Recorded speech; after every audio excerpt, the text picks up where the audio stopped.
Michael Bennett turns himself in. The NFL star is accused of assaulting a paraplegic woman, and a judge isn't giving the Pro Bowler any special treatment. Leon Jacob may soon learn his fate after scathing testimony today during his sentencing phase after his conviction in a murder-for-hire plot. And are you getting enough sleep? How the growing popularity of sleep trackers is helping people get a better night's rest. The News at 4 starts now.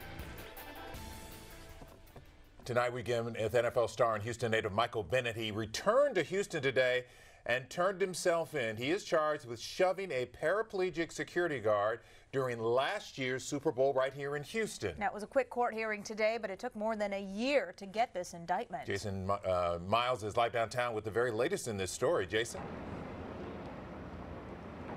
Well, this is where Michael Bennett came in a short time ago. This is where he posed for a mugshot in handcuffs when he arrived. He's now out on bond after posting that $10,000 bond. This is a process his lawyer tried to avoid, but the judge said no special treatment. Take a look at video we shot just about 4 hours ago or so. This is Michael Bennett arriving to court. I'm told he flew in from his home in Hawaii yesterday. That's 2 days after news of his indictment broke. Basically, Bennett is accused of shoving a 66-year-old paraplegic security guard who was working the Super Bowl last year out at NRG Stadium. The judge set his bond, again, at $10,000, told Bennett his appearance would be handled like anyone else. Bennett was handcuffed, transported over here to the Sheriff's Office Processing Center. Here's what his attorney, meantime, Rusty Harden, had to say. If you look at this guy's career, personality, his family, he would never, ever assault not only any elderly person, any disabled person. He doesn't even fight. Rusty Harden just took on Bennett as a client on Friday. The news we got the day we got news of the indictment, I should say. He says there is information supporting Bennett that was never presented to the grand jury, but he vehemently denies the NFL star laid a hand on that security guard. Harden believes charges will be dropped before this ever gets a chance to go to trial. Of course, this is a case that's getting a lot of attention. I've gotten calls myself today from sports magazines, even TMZ calling about this case. I'll have much more from inside and outside the courtroom coming up at 5 o'clock, guys. Yeah, this is a high-profile case. Thanks, Jason. Students at Manville High School are mourning the loss of a classmate who was hit and killed by a car today. Our Jessica Borg is live outside the school right now with more on how this happened. Jessica? Students say they were stunned by the news. A classmate killed early this morning on his way to school. Officials tell us 18-year-old DeMonte Ben died after being hit by a car while walking eastbound on State Highway 6 in Iowa Colony. Now, it happened around 6:50 this morning near Louisiana Street. That's a residential street not too far from Manville High School, where Ben was a student. Today, the principal, Dr. Bobby Martinez, released a statement to students and parents saying Ben was a beloved member of the community and that this is an extremely difficult time for those who knew and cared for him. I spoke with one student leaving school just a short time ago. He called it a very sad day for the student body. Again, to the family of Mr. Danny Ray Thomas, I mentioned it that initial day, and I want to restate that once again, that our condolences go out to the family. Any officer-involved shooting, any loss of life is always of serious concern to myself and to the Harris County Sheriff's Office family. And it's something that we take extremely serious, especially when one of our deputies is involved in some way. And so to us, this is something that I'm committed, as I mentioned that first day, to be thorough, to be transparent, and to be expeditious as well in our independent investigation. At this point, there's several independent investigations that are going on. Ours is the independent administrative review, and I've asked our team to make sure, again, that we're expeditious in that, to also be transparent. And HPD is also conducting their internal, their investigation of the incident. They conducted the initial investigation and the follow-up simply because it was out in their jurisdiction where the incident occurred. And so at this point, we want to release the dash cam video. I understand that there's been multiple videos out there.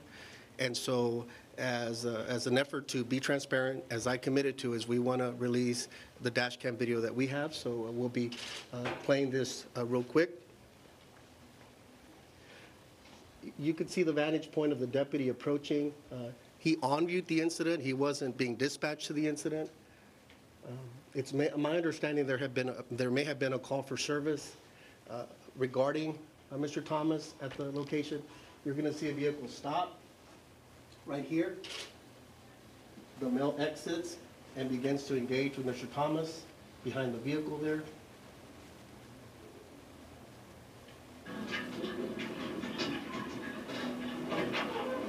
That's Mr. Thomas in the white shirt.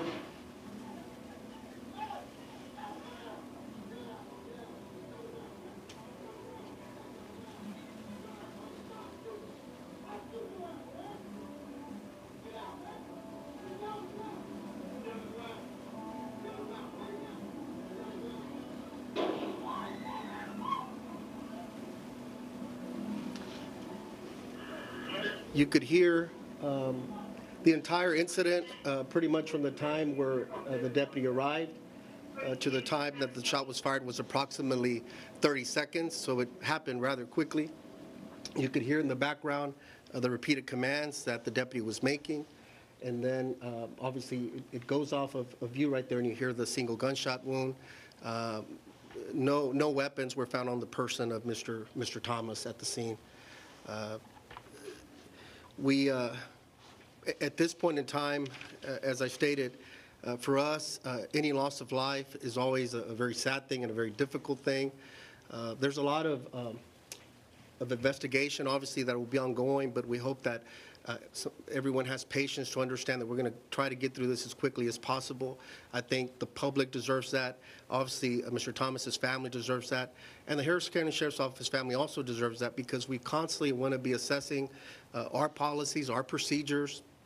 We want to continue to study and look at the use of force, not only in lethal but non-lethal, with the use of tasers, for example, and how that's taught and how that's put in the policy. And so this is an ongoing effort for us, you know, and also for us to, at a broader level, beyond this initial investigation, is to see how we could continue to advance some of the efforts that we've been trying to champion this past year that I've been at the helm as sheriff, on issues regarding mental illness, issues regarding issues of co-occurrence, where you may have multiple issues going on, where you may have somebody possibly using drugs or impaired of some kind. We're very compassionate about those efforts. When I came on in January of last year, I created the first mental health bureau that had ever existed, and we've gone great lengths to try to improve in those areas, and we'll continue to try to champion and advance those. And we hope that incidents like this never happen. You know, again, it's very sad when they do, and it's something that we do take very serious. We wanted to release the dash cam video and also encourage the public that if there's other videos out there, to please come forward and provide those to the Houston Police Department so that they could use them as part of their investigation. This is a video that we have. I will point out that just 2 hours before, the deputy had been issued his body-worn camera, so he did not have it on his person. It was being charged in his vehicle because he has just received it that same day.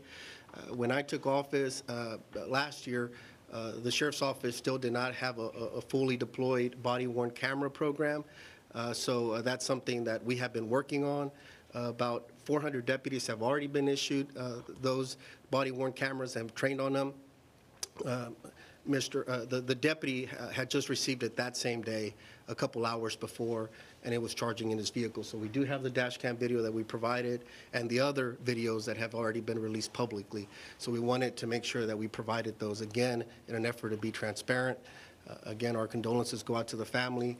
We're going to take this very serious and review all policies and procedures to see how we could continue to do better and learn from these situations.